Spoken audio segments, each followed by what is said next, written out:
Doesn't get prettier than that. No, I don't remember it.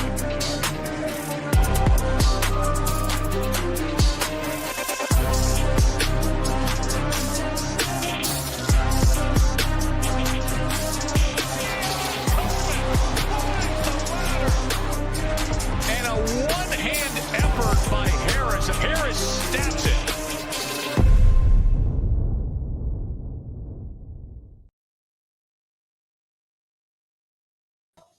Welcome one, welcome all, and we are already in week 11 of the college football season. Just a few weeks to go, and the CFP rankings just came out this week. And if you wouldn't know, the SEC bias is alive and well.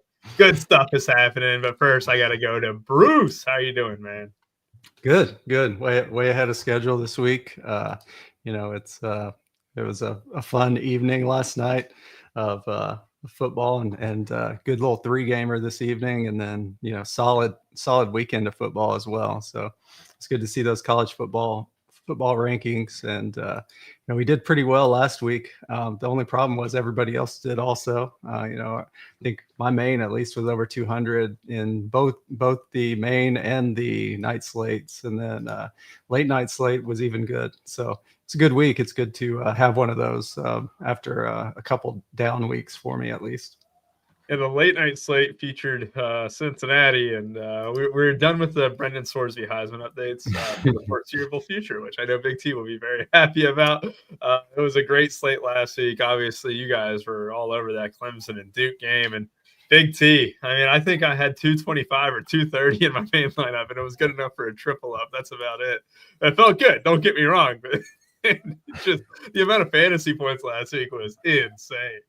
Yeah, I mean, it literally felt like my main team. You guys are saying the same thing, everybody. Like, I felt like it was just a full-blown nut, and it was good. Like, don't get me wrong. And I honestly felt like my team really couldn't – I didn't leave that much out there even. Like, some weeks you get there and you're like, well, I could have got this or that. I really feel like I got all the points, and I still just wasn't that close. I don't remember what like the difference was. There was only slight differences because everyone had the same guys. Right? Like TJ Moore had like 16, and and that was on one play too. It was one of those slates though where it was like I was like, okay, TJ Moore's my only weak spot. Okay, catches an 80-yard touchdown, and then it's just everything fell into place, and it was still a good week. Like, I don't want it to sound like we're complaining because we all did well, and there's just those are the hardest weeks to win first place, though. There's just too many guys that crush. When every single guy goes off, it's just hard not to win, but it's also hard to get all the way to the top. So, fun week. It's still fun when you're right about a lot of stuff, and they were good games to watch, too. Now, this week, we get a bunch of guys that we haven't talked about all year, which honestly is kind of nice, where it's not that it's not fun every week to talk about the same guys, but this week we got – I don't know, 9 or 10 really good plays that we haven't talked about the entire year, even on like weeknight slates and stuff. Some of these names I legit haven't seen on any slate, and I think I've played every slate all year or close to every slate, maybe not the afternoon slates, but I've played, I think, every other slate. So to not see some of these names, or maybe I just didn't play them too, I don't know, that could be. But point being, we got a lot of new guys on this slate this week. Absolutely. And Drew, yeah, lots of RPS logos up there, man. It was definitely one of those things where you could have finished 15 points behind first and still been in like the middle of the cash line. That's like the margins were so small. But glad that people got to enjoy the games last week. That Duke Clemson game, what was it, 91 points or something like that? Insane. Got a good slate this week, as you alluded to, Big T. We have 12 games to talk about. We do not have our traditional Saber Sim up for today. We were not able to load the slate. I just assume it's a back-end error, and that'll be fixed soon, but we will be using DK. And we'll go ahead and get started with our first SEC matchup of the day. It is Georgia taking on Mississippi State in Mississippi State. A couple weeks ago, Mississippi State had the ball on, in their own court there against Texas and completely blew that game at home. This week, they do get a Georgia team that, Bruce, we've talked about. The target tree for them is so wide. However, Zachariah Branch did step up a decent bit last week, and I think he had, 20 fantasy points or something, if I can get this to load right. He had 24 fantasy points against Florida. Really good performance from him. And you also had Gunnar Stockton here as well, where, he's in that 8.3K range. Talk to me about this game here, Bruce. Yeah, we've kind of talked about it all year that Georgia's defense isn't what it is, what it's been in years past. And, that kind of continues. Maybe Mississippi State can kind of keep it a little bit closer here. If you look at the target share for the two top Mississippi State receivers, Brennan Thompson and Anthony Evans, they've got at least 8 targets between 8 targets each the last 3 games. So double digits in 4 of those 6 out of those 4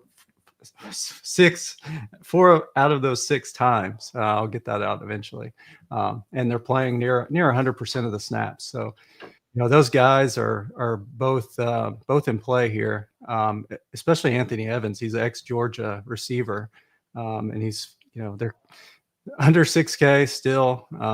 They're both great plays, I believe here, especially if you think Georgia's defense isn't as good as it was in years past, which we definitely don't. I think they're solid. Tough to play any of the running game on both ends. I don't want any part of Georgia again. They're still dividing carries between Frazier and Bowens. Both of them solid, and then other guys get carries too. And Gunnar Stockton, you can always play because he has 7 rushing touchdowns this year. But mainly interest in the receivers here. The ownership isn't crazy. Branch is near 20%, and then the other 2 are under 20. So I don't mind those guys in any format. Yeah, absolutely here. And it's one of those things where, like we have seen with many Georgia games in the past, right? The team totals can be, can get up there, if the game starts running well. This is a Mississippi State team that did give up 40 plus to Texas. So that is something that I really want to keep in mind. Big T, what are you doing with this Georgia-Mississippi State game? Yeah, I think it's an interesting spot for sure. And like you guys were saying, Zachariah Branch, he's kind of been my nemesis for 2 years now. I love his talent. I love his upside. I always want to play him. His price is always reasonable too, especially this week. I mean, he's going to be one of the better plays on the slate at 5,100. The targets, like you guys said, have continued to go up. But what I like to see, especially in college, I think targets, don't get me wrong, I love targets, and especially in NFL, I love targets because they're usually like high value ones. Sometimes in college, though, I do feel like I would need to grade some of them because some of the targets that get counted are like so uncatchable from bad balls that it just quarterback's so bad. So I honestly like the catches from Branch. You got 9, 8, and 10 the last 3 weeks. That's awesome production, especially when you see before that he hadn't had any of those games, and he didn't have any last year. I'm sure he had a good game or 2, but he didn't really do that all year. Now you get this great matchup, 56 total.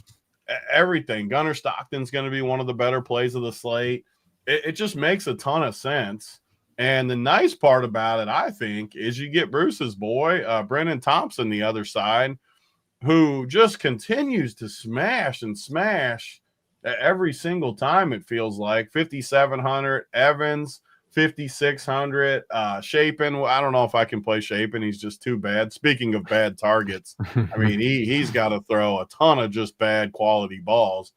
But, I mean, just a little mini stack like Gunnar Stockton, Branch, and Brennan Thompson or Evans or even both, I think it's a great way to start your teams. It almost falls into place just like last week where, again, it sounds like we're just being results-oriented. But when we talked about that game on the show, it just seemed too easy. You had Clemson with 2 receivers, cheap, just an easy stack. You had Duke, and you could stack it with 2 guys, just super easy. It just felt that way, and then it was that way. And that doesn't always happen in college. Sometimes it doesn't work out like that. But it did last week. And this spot, to me, just seems the exact same. I'm happy it's at Mississippi State. I think they'll be able to compete with Georgia. I think the game will go over, too. It's a 56 total. I think it goes over.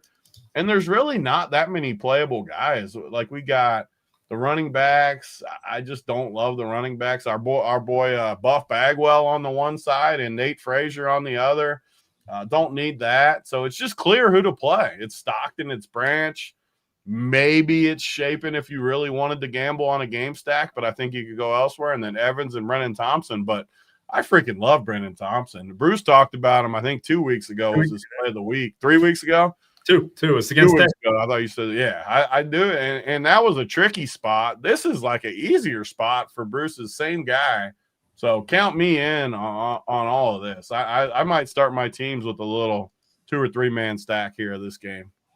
Yeah, some fun facts here for you, Big T. Out of anyone projected double digits, Zachariah Branch has the lowest ADOT on the slate by a wide margin at 2.9. The next guy projected for double digits, his ADOT is almost double that at 5.6. He does have the third highest target share on the slate, too. So when you talk about quality targets, yeah, you're going to get a whole point on most of those targets because they're all at the line of scrimmage, and he can make the play. And he can house, too, though. He can. Yep. I think he's got more upside than he's shown, which I've thought that for 2 years, though, so. Maybe it's just not true, but I think it's 3 years. 3 years, whatever it's freaking been. I love his upside, but maybe we get lucky this week and he houses a couple. Oh, absolutely. I do like that call from you guys there. It's good stuff. Just kind of going through it. Mississippi State with Brendan Thompson and Anthony Evans. Their target share is top 15 on the slate for both of those two, too. So if we're looking at game stacking it up or a mini stack as well, you do have your options like you alluded to there, Big T and Bruce.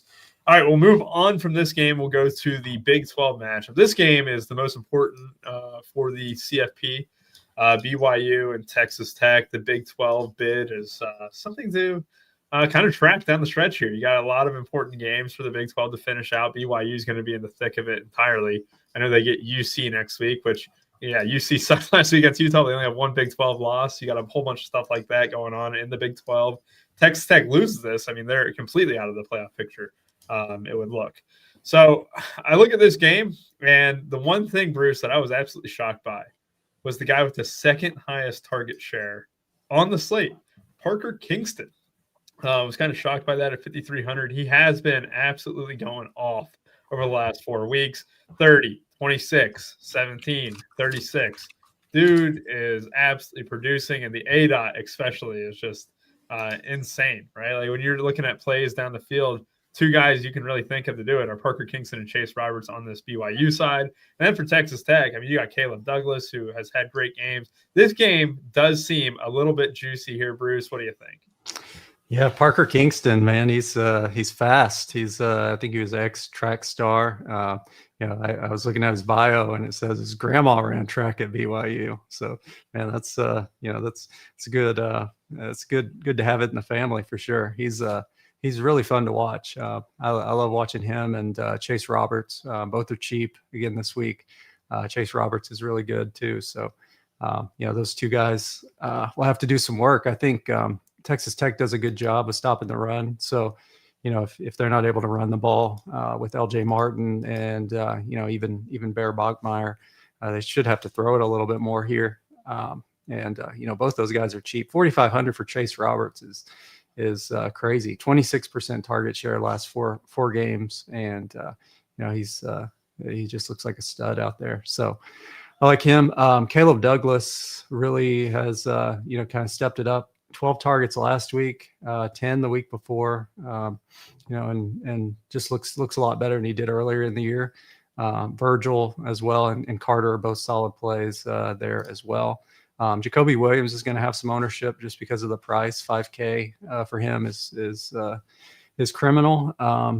I don't mind Cameron Dickey in tournaments just because everybody's going to play Jacoby Williams. Dickey can do those same things and sometimes even better. So I like him. Always hard to play Baron Morton, especially against a decent defense, but he is cheap. He doesn't run at all. Bachmeier is going to run. So 11 rushes per game for him and 9 rushing touchdowns this season are both solid. So don't mind him in tournaments. He's going to be very low owned because he's 8,500, and there's other quarterbacks kind of in that range. And the matchup is very tough on the road. Yeah, absolutely. I mean, this does feel capable of a track meet, to say the least. And you go through, you have all these team totals on the sheet that you give me every single time, and it's absolutely awesome. You got your usuals, like Duke's got a 38 team total, you got Ohio State with a 39 team total. But this game, I mean, I have a hard time figuring out Tech for the most part, but I'm kind of shocked that BYU's team total is only 21, right? And then you got 31 for Tech, which is very healthy. Am I wrong to back BYU here, Big T? I mean, I'm not a big fan of BYU at all, and I'm always going to let the lines dictate a little bit what I think.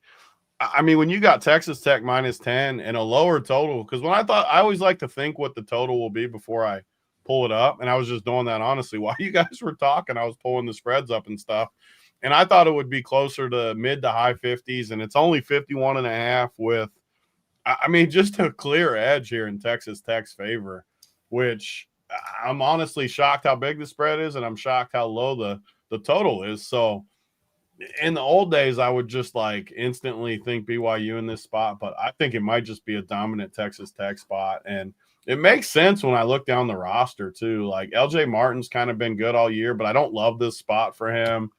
The receivers, you talked about Chase Roberts last week. You talked about Kingston this week. I just don't see it. I don't see it at all with BYU this week. I actually love the Texas Tech plays, not quarterback, but these running backs. So Jacoby Williams is only 5K, which means he's going to be one of the chalkier guys of the slate, which means we get our usual receiver spot that we've talked about all year, the pivots. You got Cameron Dickey, 2,600 more with the same projection, basically. No one's going to play Dickey. Everyone's going to play Jacoby Williams, just your classic pivot in a tournament spot. And there's so many cheap guys you can play on this slate in different spots that I love the Cameron Dickey pivot. So I think that I'm on Texas Tech. I'm not going to play the pass game, though. I don't like Douglas. I don't like this game, honestly. I'm just hoping Texas Tech pounds them, and I'm going to be on the running backs, Dickey and Williams. Williams, obviously, if you want a nice, safe play, they probably both get there, honestly. It could be a spot where you play both of them even. Everyone's going to play. We've kind of made a killing with this move over the years. Running back is tough to play too this week, though. I mean, we got some really good plays as we go through it. But you could if you want. And in tournaments, you never know. Maybe they just nuke them on the ground. But Jacoby Williams, chalk, Cameron Dickey, pivot. That's pretty much where I'm at in this game. As someone who got absolutely murdered on the Big 12 thinking last week with UC, started out 8.5, got all the way to 11.5, and I bit the hook, right? They finally baited me again at 11.5. You freaking love these just shitty teams. That's the best part, though. This has it written all over it, too. The team going on the road is a 10-point dog. How many road games has this team even played, like, in a decent spot? So game day's there, too, right? It's got it. Yeah, right? yeah, it is. Mahomes is going on the set making the picks or whatever they call that guest spot. I mean, they're going to pound this team. Ah, man, I don't know. You know what? You love BYU, though. There's some teams I know you love because you talk about them every week, and BYU is definitely another one of them. Because they've been good to us. I just genuinely. To who? They haven't been good to me.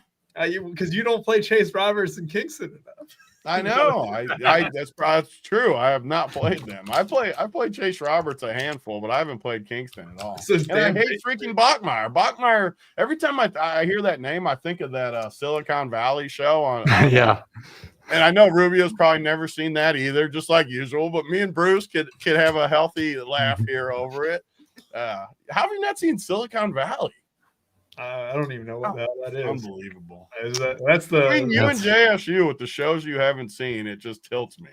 He does that means he doesn't know what not hot dog is. So that's very fun. And he doesn't know that video that was always posted about me. I don't like how you had no idea who that guy was in the bathroom. Like you just thought it was some random dude. Are you talking about the dude who's like Big T? Yeah, you had no idea who that was then. I still don't. You know, then the video's not even as funny if you don't know who it is. I don't know. I just know that people love it, and like I get told to post it once every year. Haven't posted it. I need to get another one where you can post it again. I need a two-step 280 hit like you, so I can get that baby posted. I think I'm going to end up on your side with Texas Tech because this has the UC Utah written all over it. And I'm not going to bite the hook on BYU this week. I'll follow your guys' guidance this time. We'll go to another Butthole Jenkins. Oh, yeah, there we go. We'll go to another Big 12 matchup. And Bruce, you're saying that we're going to love some Scotty Fox Jr. Is that right? Yeah, that's right. Yeah, if you watched any of the game last week, he just ran all over Houston. And it's fun to see. Good to see that DK only priced him at 6,200. It's such a great matchup. Looks like Colorado is kind of given up on the year. So,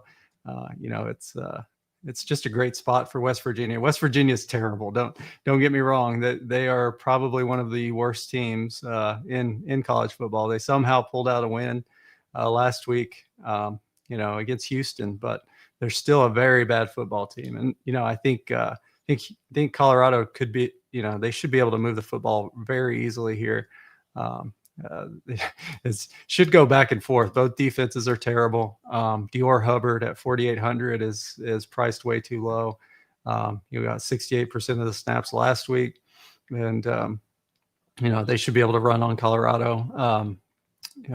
Tough to play a Colorado back as always, just because you don't know where the production is going to come from. They also replaced their play caller this week. I forget he was the NFL dude that they brought in last year. They replaced him, so just don't have any clue what Colorado is going to do on offense. But it'd be Welch and Hayden there at running back. We hate both of those guys, especially Hayden. I know me and Big T have played him on slates, and he's got hurt on one carry or something. But Marion Miller at 4,800. We played him on I believe it was a night slate last week, and he smashed. 4,800 is way too cheap for him. He should be able to smash again. Cam Vaughn at 6,200. Former Jacksonville State receiver. He's been playing very well as A.16. Just in a great spot there too. There's just so many good plays in this game. And the only guy that's going to be owned at the receiving position is Omarion Miller. There's other Colorado receivers down there that could smash. Dior Hubbard's going to be owned, of course, and Scotty Fox Jr. as well. But there's some good sneaky plays in this game. I'll kind of highlight them in the playbook as well. Yeah, for sure. And you obviously had Salter getting replaced last week, and the coach you were thinking of was Pat Shermer. That's right. And can I tell you a fun story I had? I bet Omarion Miller's 100-yard prop and a touchdown. It was great odds, right? I think it was like 5-1. He caught that 80-yard touchdown or 70-yard touchdown against Iowa State, and then never got another target. This team pisses me off. Yeah. Whenever I watch this Colorado team, I actually get super tilted. Even he ran pure last week getting the 2 touchdowns, but it's like only on 5 catches. Can you really trust this Lewis to get in the ball? But you got a very healthy total, like 55, right? You got West Virginia with a team total of 31. I mean, it seems like it's going to be pretty hard to avoid Scotty Fox Jr. here. Bruce, Big T, what do you think?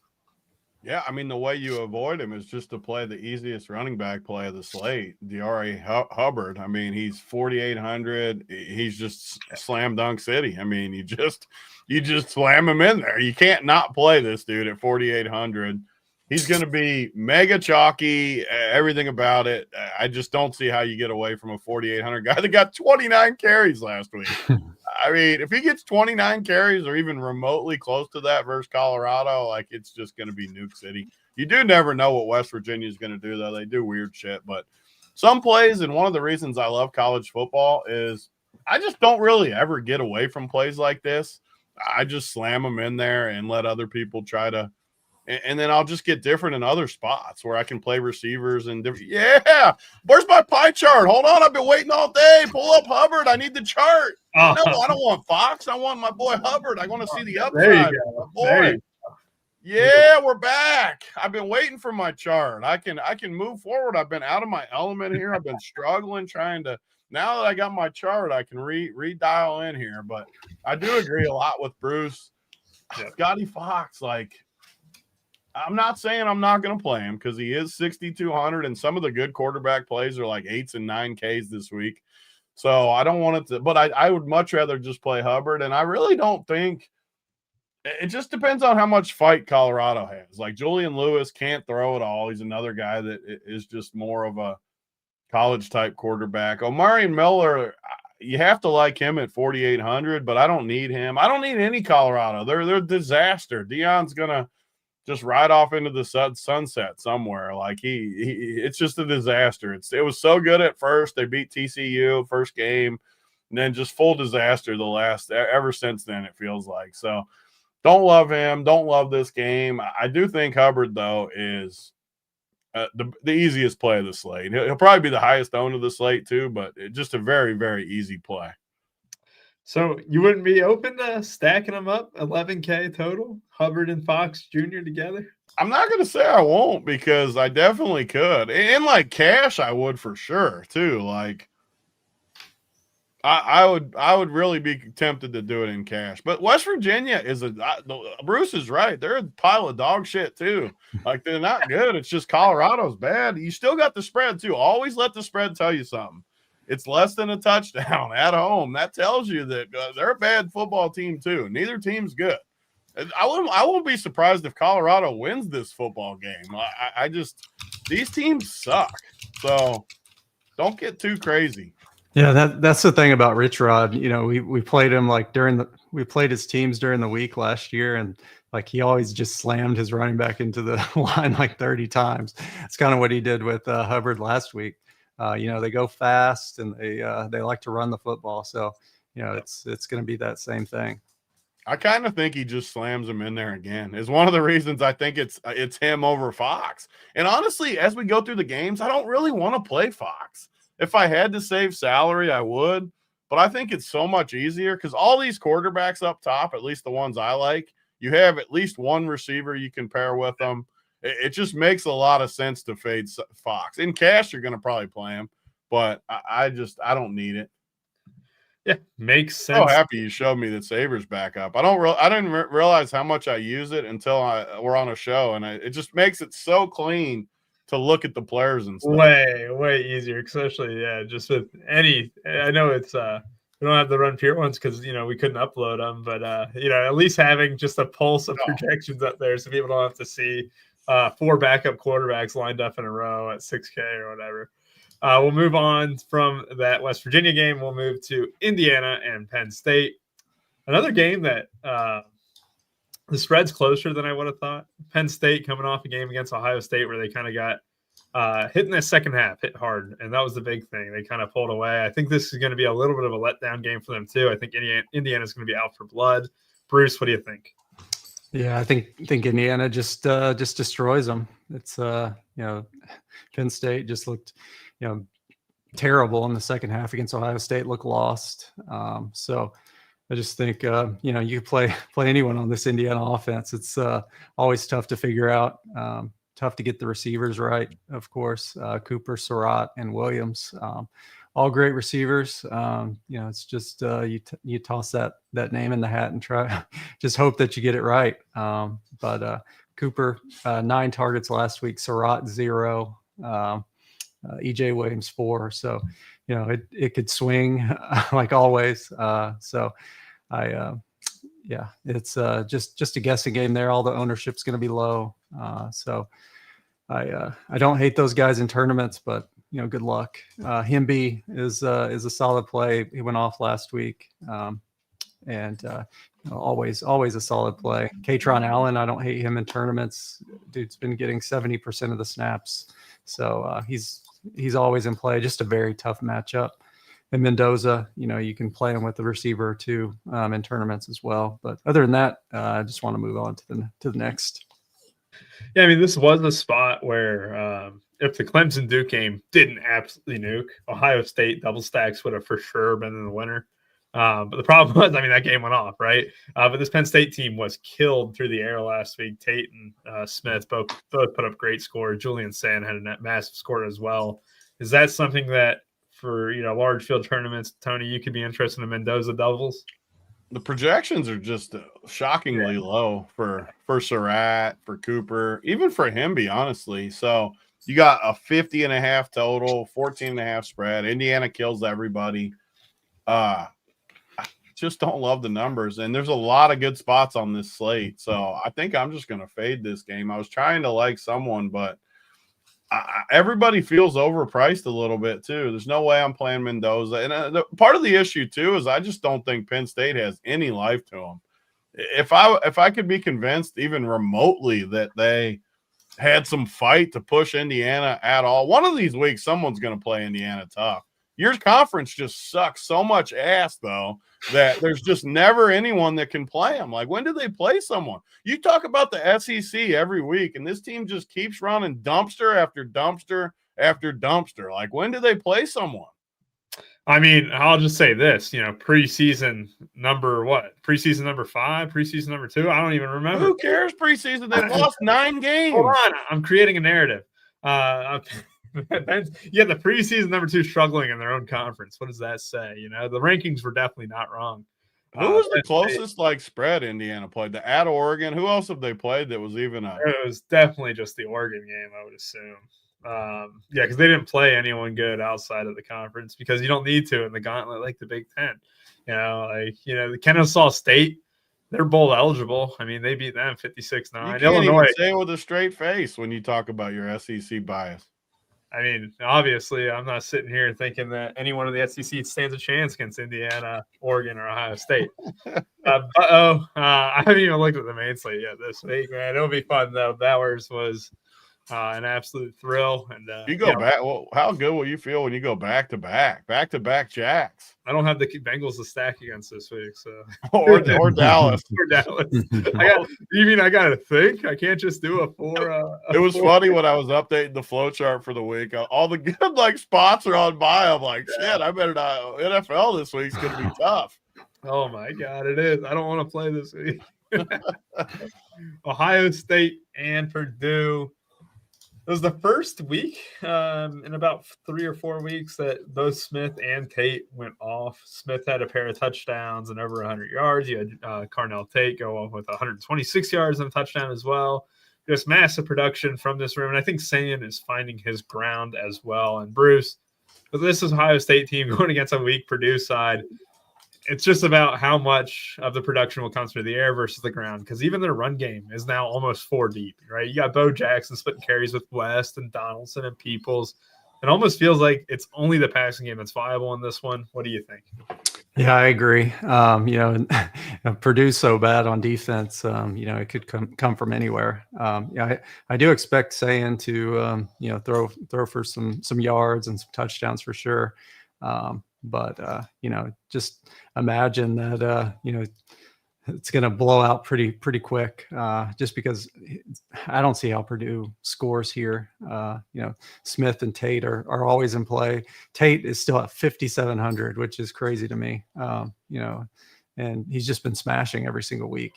I had him on my main team last week, and he smashed for me again.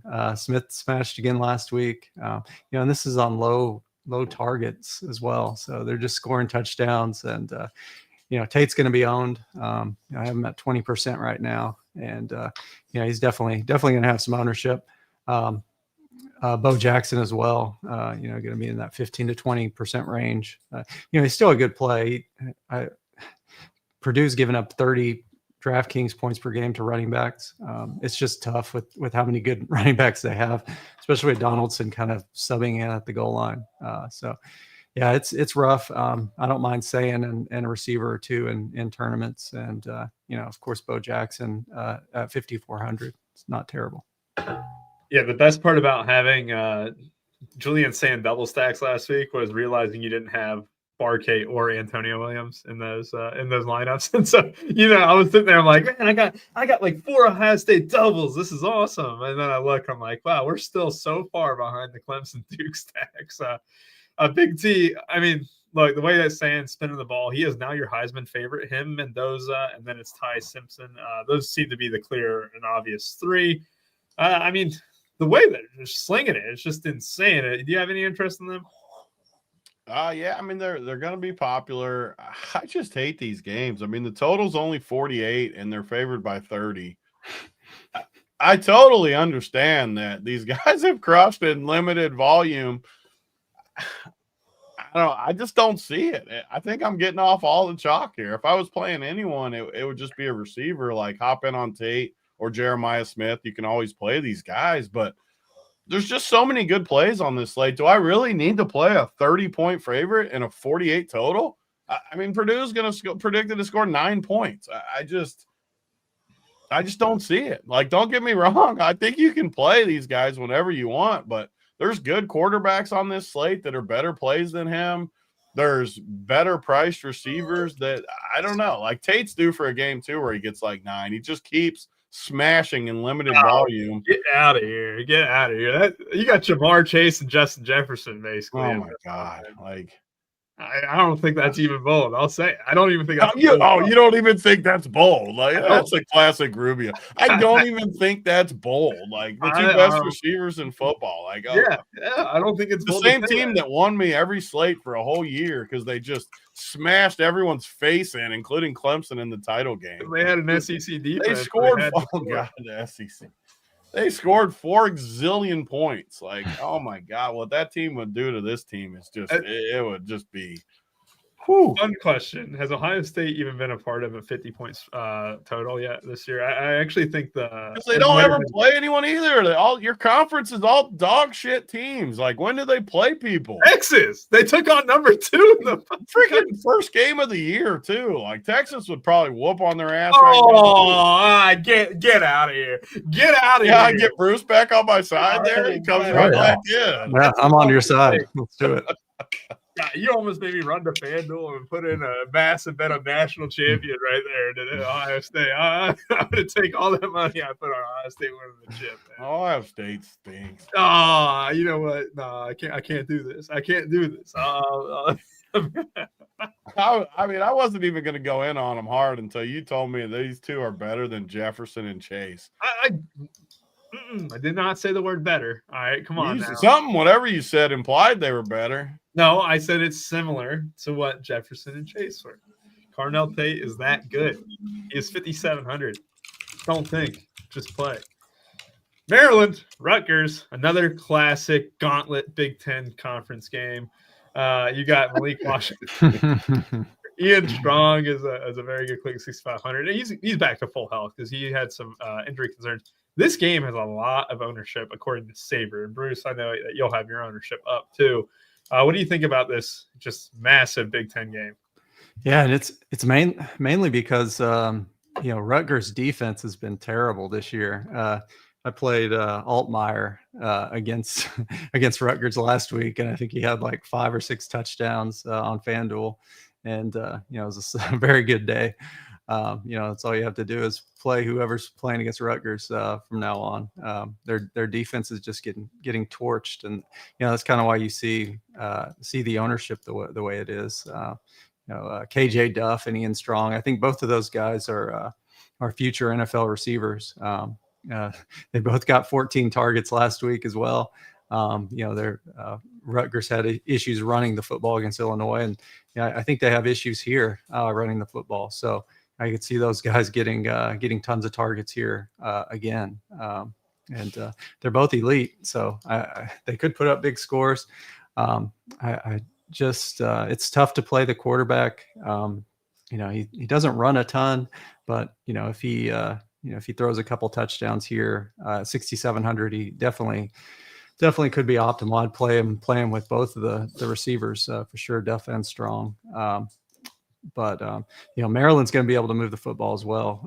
Malik Washington's looked okay this year, near 72% accuracy rating, which is pretty darn good for a true freshman quarterback. Got DeJuan Williams at 5K.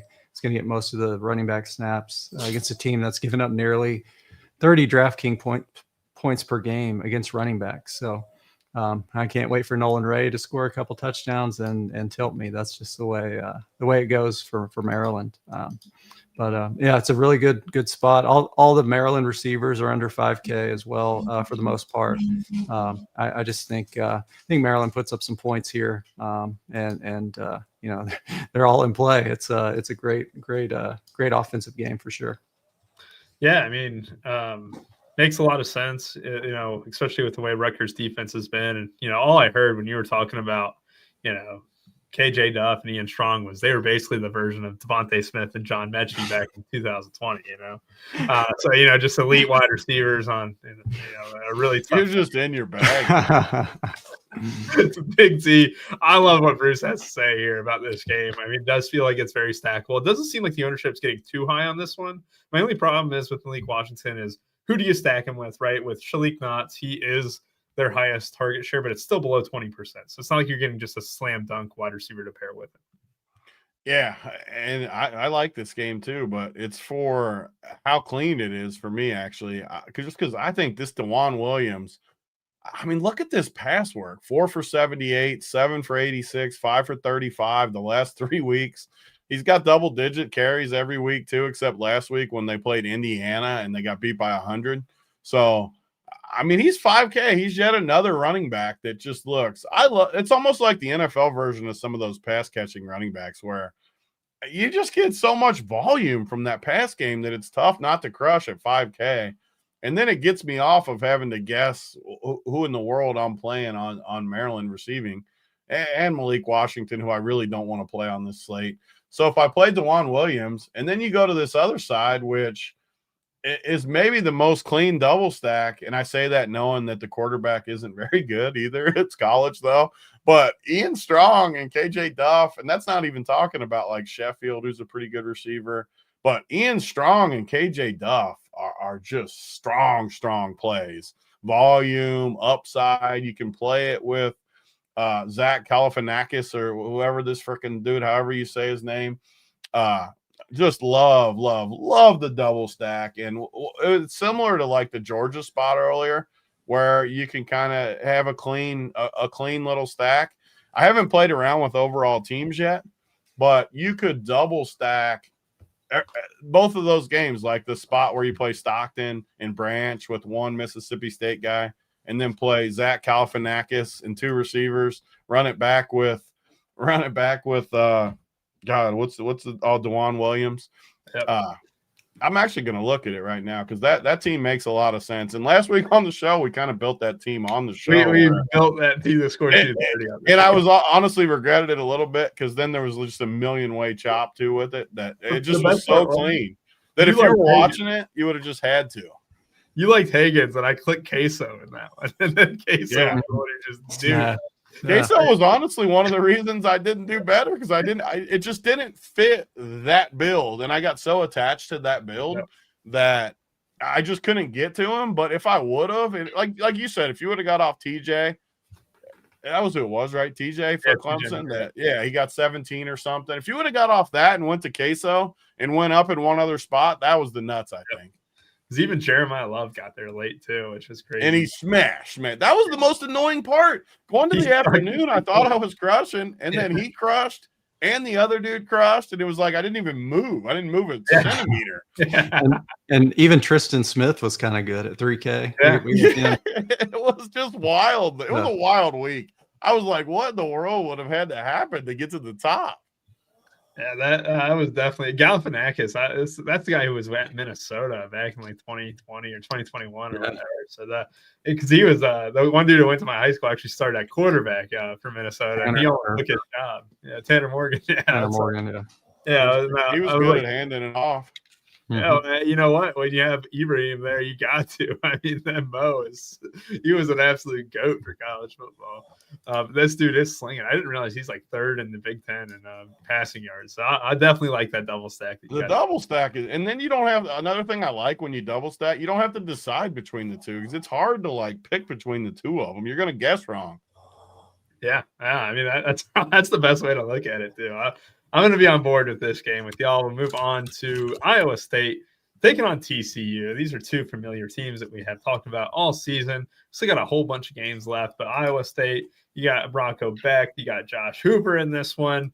Abu Sama, he missed. Did he miss out last week? Is that what it ended up happening, Bruce? I can't remember. I don't like all that news that was hitting. It almost became irrelevant.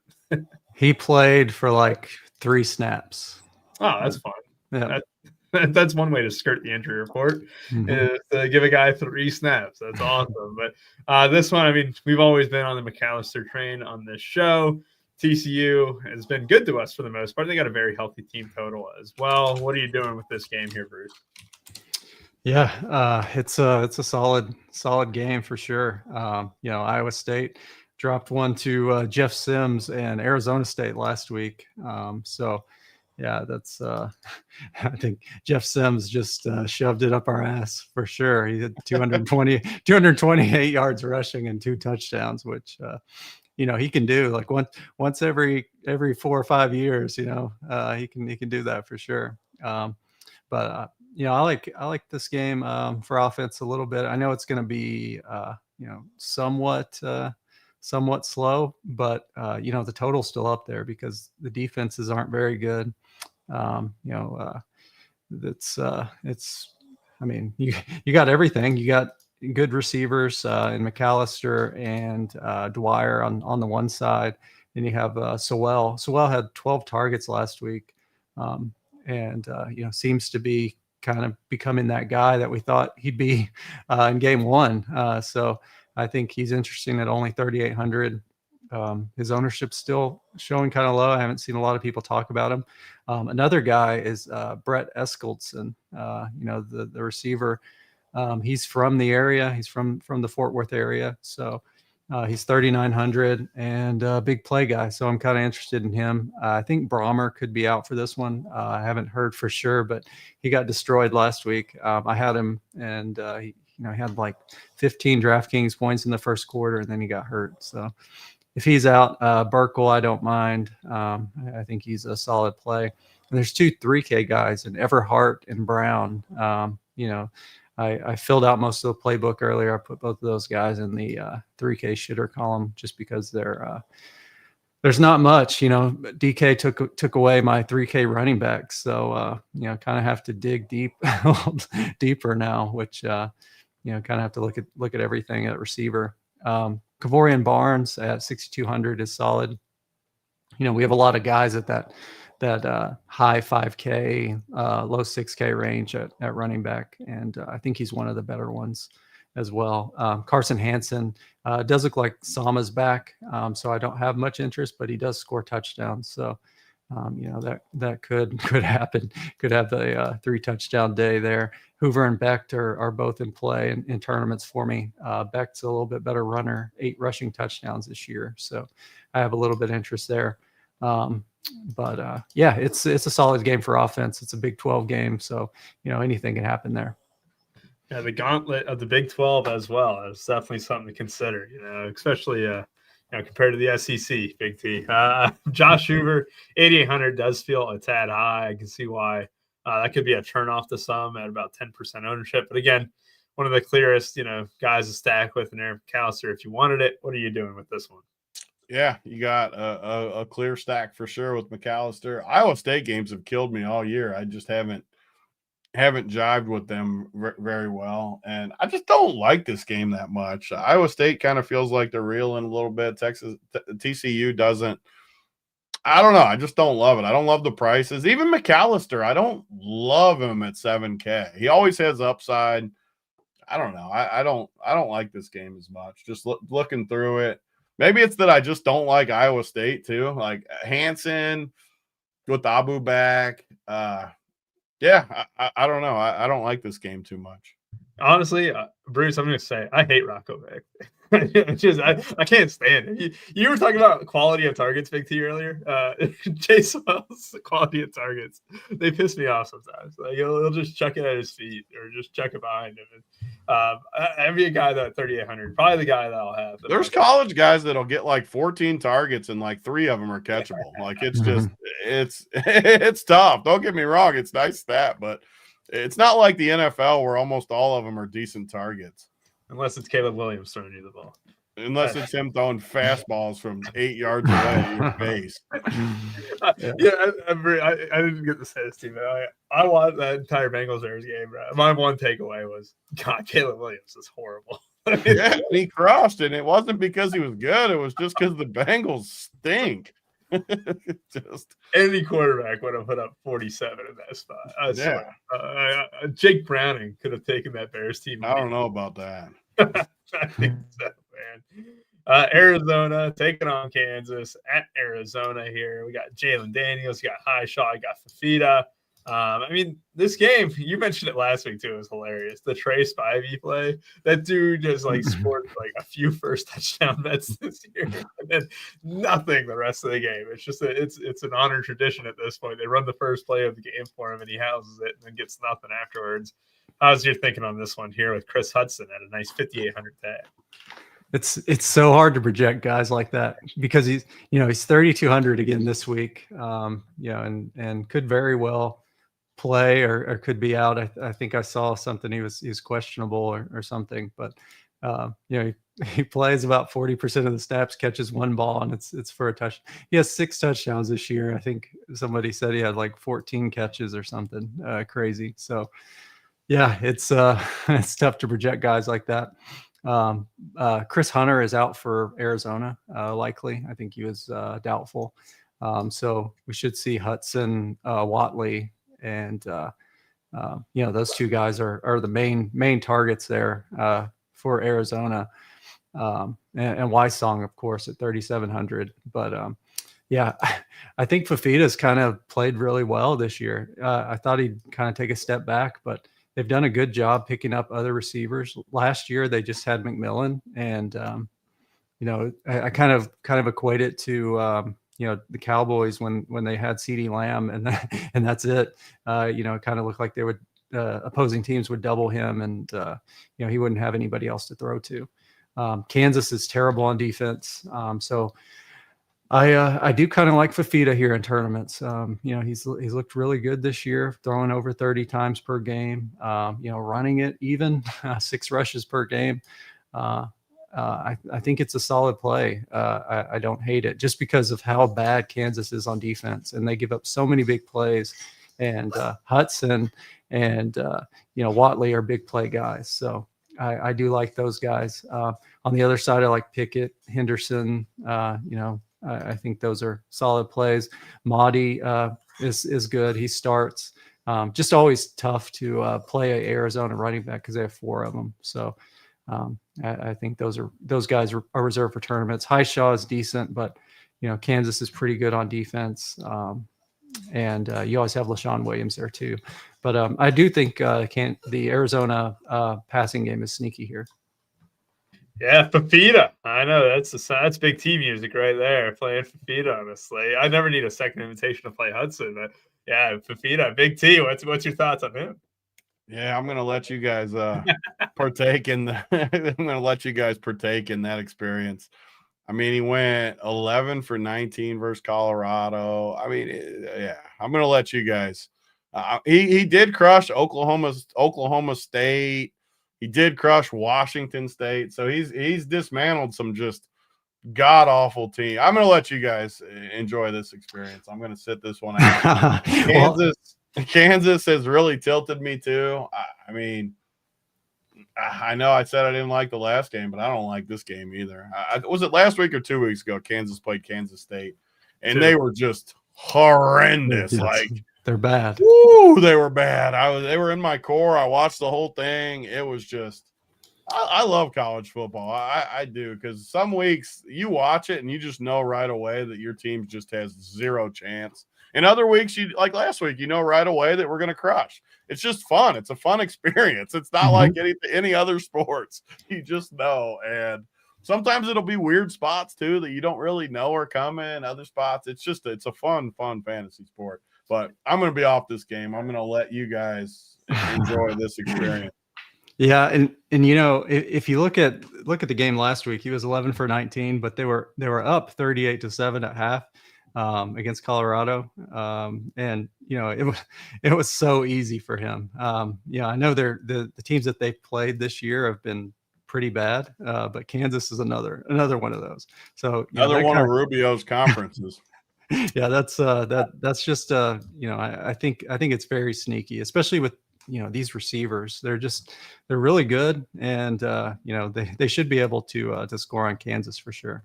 And you can run it up on Kansas too. These are the games that are good because it's not going to get ownership, and you can really get low ownership with high upside. You should have seen Rubio at lunch, Bruce. Like, he was legitimately like shocked that the Big 12 was like, he just couldn't believe his team got whooped. Like, he believes in his crews. Hates the SEC. Like, he truly believes it. Like, I want to believe it's like a stick to like tilt me, but I think he believes it. Like, he really truly believes like the Big 12's amazing. Wednesday at noon, right? 4 days after I just watched the massacre that untook on Saturday night. They have the UC Utah game going on. I told him to turn it on before you got there. 11 for 33. That's just rough. I fell asleep. I just didn't want to watch it anymore. I went to the bar for that game, bro. I fell asleep because that was like me watching last night. I'm like, I could keep watching or I could just go to sleep. Let's go to sleep. The best part was Game 7 was that same night, so like the vibes were high, especially rooting on the Dodgers. And then like looking over at the UC game, you're just like, man, they fumbled in the red zone. They miss a field goal and shit. Like, it was terrible. To be fair to you, I've been making fun. At Utah is a death sentence for a lot of teams. I mean, people go in there and just take it. I'll say it. Kansas would probably beat Vandy in a 1v1 matchup. I would take Kansas over Vandy. Jesus. Hey, A&M taking on Mizzou. I've actually watched a lot of A&M games over the last few weeks. I've pretty much caught, I think, every single one of their games. Concepcion is an absolute stud. You got Craver. You got Owens, who's been chalk at times, too.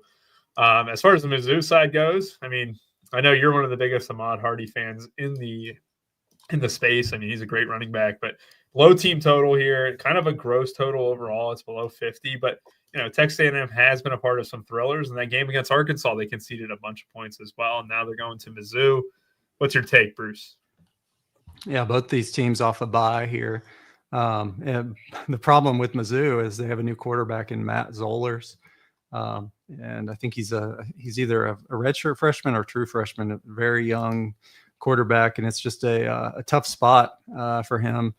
I've been loving the running backs against Texas A&M this year. They've had a little bit of an issue, stopping explosive runs, and this I'd love to play Hardy here, but I just think they don't think that Zollers can beat them. So they might just crowd the line of scrimmage and just win this game rather easily. I don't see Texas A&M having much issue here. You can play Concepcion and Craver here for Texas A&M. Ownership's not terrible. 12%, about 20% on Craver. Kevin Coleman's always in play, but I just don't trust the quarterback to do enough here. So mostly off of it. I don't even want to play the running backs either because they have 4 of them, and it's just almost a total pass for me, other than the 2 Texas A&M receivers. Yeah, I look up Matt Zollers, and 24/7's headline: Meet Matt Zollers, Missouri's golf-loving, gun-slinging, true freshman starting quarterback. Yeah. Now that's an advertisement there, right? Golf-loving, gun-slinging. I mean, how does that not scream Kevin Coleman Jr., Big T? Matt Zollers is how that doesn't scream that. But these are the plays I always like when Bruce throws out there, just without even saying Hardy. Like, he gives reasons where, like, Texas A&M, that's kind of been their weakness. You got to get different in certain spots. I don't think Hardy is technically like a good play on the surface, but on a slate like this, where I think there's a lot of really good plays, spending up at running back is the way to be different, because the 4 best running back plays are all 4 and 5Ks. So if you go up to 7,700 for a running back, especially against Texas A&M, you're just not going to have ownership, and you could nuke. Those are the plays. I remember doing this like years ago, when it would be like Alabama running backs. Some of these, they would be in brutal spots and stuff, and no one would play them. And sometimes they just nuke because they're at home. It's a good spot. Texas A&M, maybe that's their issue. They just struggle with running backs or something. So I do think that Hardy call, even though he wasn't fully committed to it, I think that's – who was the guy I talked about earlier? Dickey at 7,600. Even though that's a direct pivot off, Hardy kind of still is too, just because of the price point. Like, if you didn't play one of those 5K guys, Hubbard or Jacoby or DeJuan Williams or Bo Jackson or any of those 5K guys, if you just pivot up to Hardy, I actually really like it. If I can find a build where Hardy is in that build, I could definitely go there. Texas A&M on the road, prices are high. Probably not going to go there a ton, even though I like it. Are the A&M still undefeated? What are they ranked? They're 3, right? Number 3? Yeah. So who was the actual rankings? I never actually Indiana's looked. Indiana, Ohio State, A&M. Yeah, and then what was it? Bama 4, right? There's Bama 4. only 3 undefeated powerhouses. Yep. Powerhouse is A&M. Okay. You know what? I'm gonna make a call. All right, I'm just looking at some numbers last week. Zollers, a lot of his production came in on that last drive. Mizzou outright. A&M sucks. I don't like him at all. I have them to make the playoff at plus 215. I got before the year. That was one of my big bets. You should be good though. I mean, they should make it no matter. I think they're what? Yeah, he's good. They're undefeated. There's not that many weeks left. I wouldn't put that past Unless he does need to win games like this, though. I'll say that. The only way they still have Texas too, so he could get in trouble with a loss to Missouri for sure. But I like this side. Then they host the gauntlet of Lenora Sellers, South Carolina, and then Samford, your Week 13 gauntlet matchup. I love when these teams play all these good teams, and then you throw the one thing in when your teams play teams like this every single freaking week. Indiana wins 60 to freaking 6 every week. Yeah, you act like the SEC would do that too. No, they call that perseverance. They call that toughness. No, yeah, but when you're Ole Miss and you play the Citadel, I mean, goodness, that's this week. Yeah, I mean, looking at some, you obviously can't trust Zollers, right? Like, obviously, just off the rip, but 68 yards in that final drive to Kevin Coleman. Maybe there could be something there, Bruce. I don't know. I might be buying in on this Mizzou team just because I keep coming back to that Arkansas game that I watched before. Taylon Green went off in that one, and I just there's something about this A&M team that doesn't feel right. I don't like them. I don't like this A&M team. I think they're overrated. I think they're not even a top 12 team in the nation. But hey, they won their games. They did beat Notre Dame when it mattered to. So I won't complain too much. Oh my gosh, you want to talk about one of the messiest games I open up to, and it's kind of a closer spread than I would have ever thought, Bruce. Iowa hosting Oregon, and look at the amount of guys projected for double digits. It's incredibly small. I'm kind of shocked by this Dante Moore projection on Saberson as well. It feels very, very low for the most part at 15. Moulton being the top projected guy. Is this game as gross as it seems? Yeah, it definitely is. It was tough to do projections for it, but it's Iowa, so their games are usually hard to do projections for because most of it is spread out. It is at Iowa as well, so Oregon's going into a tough place to play historically. I have Dante Moore at 18 DraftKings points, so I think he ends up somewhere in there. He's 8K, doesn't run very much, but he does have a stud in Decorian Moore to throw to, and Kenyon Sadiq.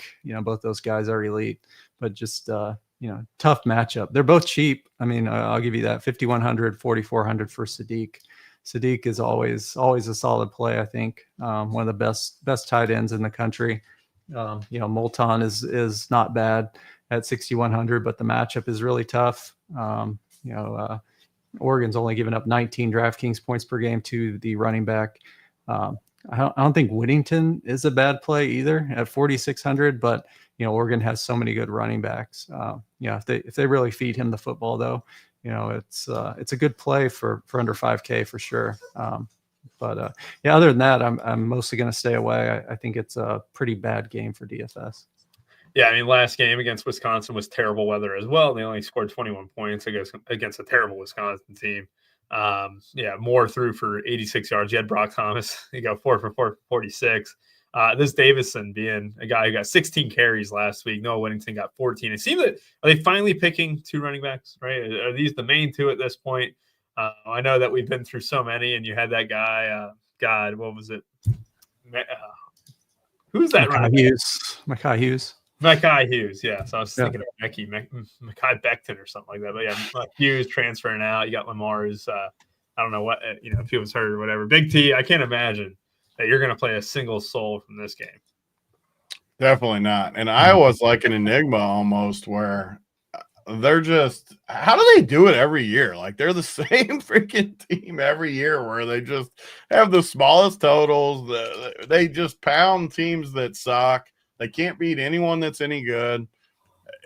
They've had the same team for like my whole lifetime, I feel like, and they're always considered well coached. Are they really? I don't know. It's their style. I guess if you like that style and you just like, this is maybe what Nebraska should do, where they just concede the fact that they can't win a title or anything and just try to like beat the bad teams and just grind out as much as they can. I almost respect it, like, in a way. Like, you're just conceding the fact of you're not ever going to beat a totally elite team in the right situation. But yeah, what'd you say the total is in this game? 42. I mean, I think Iowa can win this game too, because this game is not an Oregon type game. Like, you're going to Iowa. Oregon's more flashy. Iowa's more grind. I don't know. I like Iowa in this spot, but these are I don't even know why they put these games on slates. Like, what are we doing? Is there anyone I can play? You got to put Oregon on the slate against another, like a decent team. You can't just omit the number 6 team in the nation like that. Why? Because I mean, that's what people they have a consistent measure.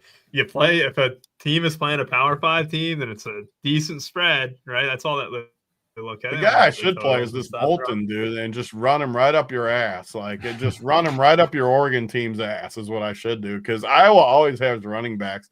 Well, I don't know anything. What'd you say about this dude, Bruce? Is he any good? Moulton, yeah, he's really good. You could also play Gronk, Mark Gronowski. I'm gonna pass on playing Gronk. I do like the name. I was looking for the K in the middle of it, but I like, for half the season when I'd see their scores, I swear I thought it was Gronkowski. I thought there was another brother. I'll be honest. I'm being serious. I thought it was, but I might play Moulton. I'm taking the under on this game. That's my only take. Every Iowa game for the rest of my life, I take the. I bet it every week. I've bet Iowa under like 40 straight games. You know, they beat Minnesota 41-3 last week, and they looked really good. Yeah, they pound bad teams. Cal beat Minnesota too. So yeah, Minnesota. Yeah, it's true. So cheeks at this point. I didn't even look at that. But yeah, I was also going to try and dunk on y'all with Iowa. And then they played an SEC team the last 4 teams in bowl games, and they're 1-3. I was really hoping that it would be like 3-1 or some shit. We'll move on from a completely opposite game to maybe one of the best games on the entire slate. It's our man, our myth, our legend, Darian Menza. You got Cooper Parquet, you got Nate Shepard, Queso, Higgins, all these guys that we love. Skylar Bell, top target share on the entire slate. Bruce, introduce me to some Skylar Bell. Yeah, he's a former Wisconsin great. He's been around for a while. I think he's been UConn the last 2 or 3 years. He's a stud. So he can definitely carve up Duke. And Duke's been terrible on defense. So I do like UConn to be able to move the football here.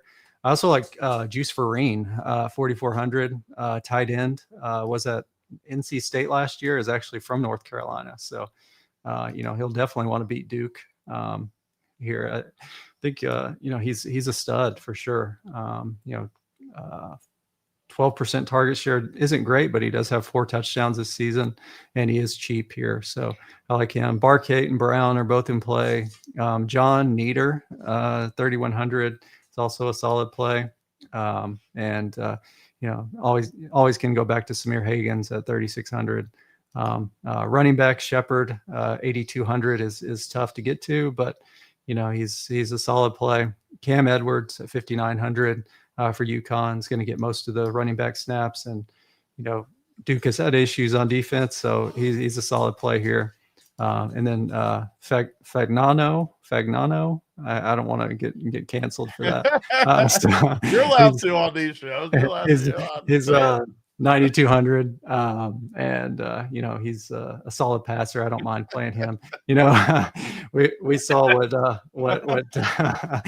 Clemson did to Duke's passing defense last week, giving up a ton of explosive passes. So he's a solid play, and we love Mensa for sure. So I think it's going to be a very, very high scoring game. It's at UConn's place, and it's one of the better games of the week for sure.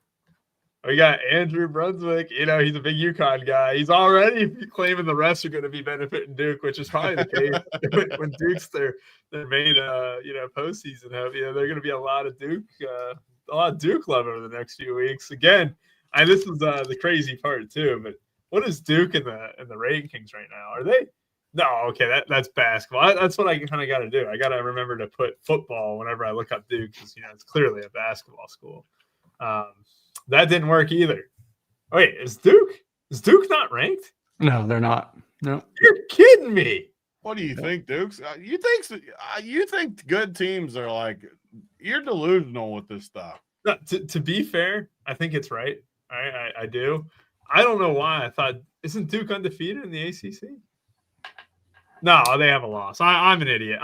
No, I don't know what the record is. I definitely don't follow wins and losses. I don't know why. I completely it can't be that good though. In the last minute. I think you're letting last week impact you. All they did was beat Clemson. Did they even win? Did they beat Clemson? Yeah, 46-45, yeah. I remember it was close. All because they went for 2. I was freaking pissed. I wanted overtime. Yeah, I wanted OT. I don't know who I was thinking of. Was it Virginia or Georgia? I don't know. But completely omit anything. Big T, take the horns. Yeah, you were thinking all the other bad teams. Just worry about the SEC. The SEC's coming for you. So you got another lock play for me. Skylar Bell. I don't know how you don't play him. I mean, he's just got a monster projection. He crushes every single week. You can play our boy Fagnano with him. I like that. I mean, that's good mojo when Bruce throws it out there. So I like the combo. It fits kind of the build of the week. Cam Edwards is solid too. I just like Duke games. I mean, they're going to score points. And Duke's always easy too. Mensa has been cheap all year. Now he's 9,500. So no one's going to want to play him. You still have the same situation, though. You got Barcade, who's a beast. You got Queso, who's 4,500 and really good. You got Higgins that's cheap. You got Castle that scores touchdowns. You got even this Anthony. Is that the Oklahoma guy, Andre Anthony or whatever his name? Yeah, Michigan and Oklahoma. Yeah. I mean, you just have weapons all over the place. This is my game stack for sure here. I just right back on the game stack with Duke. I absolutely love it. And I also like just playing the UConn guys, though, too, and other things like Fagnano and Skylar Bell are just great plays. I mean, Skylar Bell, how do I not start with Hubbard from West Virginia at 4,800 and Skylar Bell at 6,900? I mean, just Nuke City. I don't see how I don't start with that. How has Fagnano played 7 years of football? This is he played at Maine. According to ESPN, he played at Maine in 2019, 2020, 2021, and 2022. And then he's been at UConn the last 3 years. I don't know how that's possible. He's got to be the last one to get the COVID year, the red shirt year, and maybe a medical red shirt or whatever. Yeah. So this dude. Did you see the crazy? Look at the chat. No interceptions on the year in college football. That's years of experience. He's dialed, man. Yeah, it's right. He's played 2019 for Maine. That's crazy. Rubio was freaking in middle school in 2019. Oh, get out of here! That was my second. I was junior in college. I'm 27 now. This dude's been in college football longer than that. That is insane. He's also 27. There's no way. He's got to be 25. There's no way. I don't even see his age on his Wikipedia. Dude. That's the best part. I'm with you guys. I don't know who the hell I was thinking of. I was trying to figure it out the entire time. It might have been Louisville that I was just fixated on, who lost to Virginia earlier this year. But yeah, I'm with you guys. Jam this game in. Treat it like Clemson and Duke last week, where you can full game stack it and enjoy the afternoon. All right, from one great game to a game, it is Vandy and Auburn. Pavia did really well in garbage time, and maybe one of the greatest backdoor covers of all time. As someone who did bet Vandy, I thought it was just dead in the water, and then you just all heart, Rubio, all heart. I mean, you know what? They got to do that, in order for Vandy to seem like they're good. Texas allowed them to, nearly come back to make the SEC look a little bit better, obviously. Stowers had a great fourth quarter. You have Pavia here as well. Honestly, there's only two guys from you, Bruce. Do you have any other thoughts?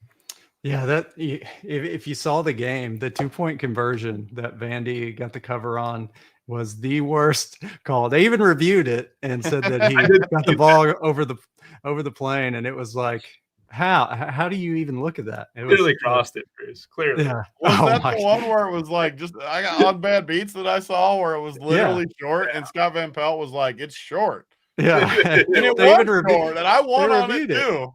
They reviewed it and they still called it good. It was short. It was I don't- short. I don't It was understand. definitely short. I don't understand what they saw, but yeah, that was terrible. Yeah, Stowers for me is a solid play here. 5K, just going to get all the targets. Tough to play anyone from Auburn, but Jeremiah Cobb, I guess, at 7,300 in tournaments is a good play. He's just going to get most of the volume. Tough to know what they're going to do at quarterback. So yeah, just mostly Cobb and maybe Cam Coleman, Singleton, and Stowers, of course, is a great play. Love it. Big T, what's your take? I've played this Cam Coleman like 2 straight years, every slate, and I feel like he never gets there for me. I've played this dude, so I think I've had him as my play of the day a few weeks too. I just always remember last year where he was like so highly touted as like one of the best, like with the Jeremiah Smiths and the dude from Alabama, Ryan Williams or whatever his name is, all those guys coming in. He was right there with them, and he's just killed me. Going to Vandy though, I can't really go there. Ashton Daniels sting. That is the dude from what, Arizona State, right? Stanford. God, I was thinking I knew it was one of those. And then Jackson Arnold stinks. Doesn't really matter who they play, but Daniels, I'm sure Daniels will play and get hurt or benched. And then the Vandy side, so Stowers, I play him a bunch. He got super lucky last week too with Pavia. He caught that bomb wide open, broken play, went to the house. I hate when DraftKings put the random 4:00 game in there because then you got to wait like till 7:30 for the slate to finish. It feels like. And it always sucks when you don't have any dudes left playing, but I don't see anything in this game that I can really go to. Yeah, Cam Coleman, just transfer wherever Josh Hoover transfers to or stays at TCU. Just get transfer somewhere where someone can throw the football, please. Transfer to Ohio State and be the next Justin Jefferson, Jamar Chase. Well, I mean, we already have that, and we already have Chris Henry Jr. coming in next year. So there's not enough room. Sorry, boss. Yeah, I'm with you guys. Let's go ahead and get to our plays of the day. I'll give you guys a second to kind of settle in. Hopefully you guys can have. I got mine ready to go. There we go. Bring it on, Bruce. I'm going to go with Chris Hudson. We had Kansas State and Kansas that 1 week, and we played Jace Brown for the same reason. And it's explosive receivers against this Kansas defense, and I think he's a great play tomorrow. I'll have him in my tournament lineups for sure. That's what I'm talking about, Bruce. Pairing him up with the great Noah Fafita. You don't even have to pair him up. I like Hudson. I'll play Hudson till the day I die, Big T. It's like his 5th year of college football, David. I think I played him in Oregon and everywhere else. Big T. You're shaking your head. I'm shook from you guys on Arizona. I don't even like making fun of Bruce. I like making fun of Rubio. I don't want to cast bad juju towards Bruce. Bruce is my favorite. You guys are going to definitely hate your life tomorrow. You're the one who watched Kansas 2 weeks ago and said how much they suck. Who? You talked about how much Kansas sucks. They do. That is the one part you do bring me back towards your guys' side because I do remember that Kansas spot. But I have just seen this Arizona. I just have seen it too much. I can't get it out of my head. Like I said during the game, I'm letting you guys have fun. First time in my life, I'm not playing Bruce's play of the day. I'm letting you guys partake it. I'm going with Bruce's other guy for my play of the day, though, from Mississippi State, Mr. Brennan Thompson, just like Step Brothers. Brennan, wasn't that his name? Brennan. I'm going with Brennan Thompson. I'm going to beat Bruce with his own guy while he goes and cheats on him with some bum from Arizona. Brennan Thompson, baby, my play of the day. I like it. Brennan Thompson against a weak Georgia defense. You got Chris Hudson against a terrible Kansas team. And I'm going to back some Missouri against A&M. It's Ahmad Hardy. Hardy's that's who Bruce should have gone with. That was a good take. I love the Hardy take. With Hardy, you're getting two things. Great hamburgers and a great running back. And he's going to absolutely pound A&M tomorrow. 150 yards. 3 touchdowns for Ahmad Hardy. He's going to upset A&M tomorrow. Book it. You got Chris Hudson. You got Brandon Thompson. You got. I saw some big article on Twitter too that I just realized that I forgot to talk about it during the game, but there was some article I saw on Twitter about, and I always like see random stuff and it just sticks in my head. But some article about Manjack from TCU that was saying like he's gonna just man. I read it and it like made sense. All the stuff that I just like to throw those random things out there because sometimes when I see these, it just like sticks in my head. And he's 5,200 and no one's going to play him. And I just wanted to throw that out there. It's just one of the weird things that I see that I throw out there because usually these plays like crush because I read it and laughed at it and I'm like, what, Manjack? And then I read it and it made sense. And I don't even remember like why it made sense. So this is just total field play, but Manjack was just a weird Twitter thing I saw. Yeah, it was the last game of the slate that we went over, but I just popped in my head, but it's the slot versus Auburn and Eli Stowers. We played Kendrick Law on the night slate and he scored, and that was probably a terrible play against most teams, but Slot's been killing against Auburn. So and then back in on Stowers then. That's all I gotta hear. I'm so back on Stowers when you give up a touchdown to Kentucky. I mean, you gotta be ass. I mean, that is for sure. Two no harm, no foul bonus plays from Big T and Bruce. Thank y'all for watching. Hit like and subscribe. Have a great rest of y'all's day and have a great weekend. We are out.